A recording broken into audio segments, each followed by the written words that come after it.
వెంటనే రావాలి డిఓ గారు, వెంటనే రావాలి డిఓ గారు, వెంటనే అరికట్టాలి విద్యా మాఫియాను, వెంటనే అరికట్టాలి.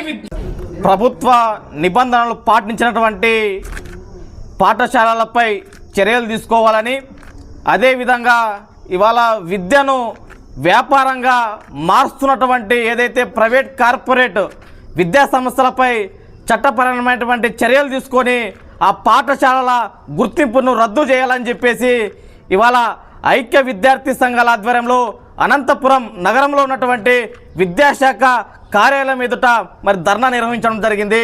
మరి ప్రధానంగా ఇవాళ చదువుకోవాల్సినటువంటి విద్యార్థులు ఈరోజు చదువును కొనుక్కునేటువంటి పరిస్థితి ఇవాళ ఏర్పడింది. ఇవాళ అనేక సందర్భాలుగా ఇవాళ విద్యా సంవత్సరం ప్రారంభం కాకనే ఇవాళ ముందస్తు అక్రమ అడ్మిషన్లు నిర్వహిస్తూ ఈరోజు విద్యార్థి తల్లిదండ్రులని మభ్యపెట్టి వేలాది లక్షలాది రూపాయలు ఈరోజు వసూలు చేసినటువంటి పరిస్థితి ఏర్పడింది. ఇప్పటికైనా విద్యాశాఖ అధికారులు స్పందించి ఎవరైతే అక్రమ అడ్మిషన్లు నిర్వహిస్తూ ఉన్నారో, ఎవరైతే ప్రభుత్వ నిబంధనలకు వ్యతిరేకంగా పాఠశాలలు నడుపుతూ ఉన్నారో వాటిపైన తక్షణమే మీరు చర్యలు తీసుకోవాలని చెప్పేసి ఇవాళ ఆల్ ఇండియా స్టూడెంట్ బ్లాక్ ఏఎస్బీగా డిమాండ్ చేస్తూ ఉన్నాం.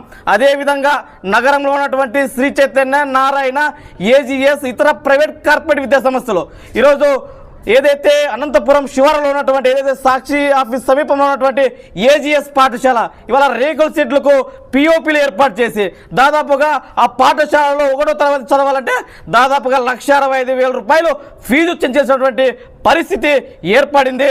ఇప్పటికైనా విద్యాశాఖ అధికారులు మొద్దు నిద్ర వీడి ఏదైతే విద్య పేరుతో వ్యాపారం చేస్తున్నటువంటి విద్యా సంస్థలపై తక్షణమే మీరు విజిట్ చేసి ఆ పాఠశాలలపై చర్యలు తీసుకొని సీజ్ చేయాలని చెప్పేసి సందర్భంగా ఆల్ ఇండియా స్టూడెంట్ బ్లాక్ ఏఎస్బీగా డిమాండ్ చేస్తున్నాం.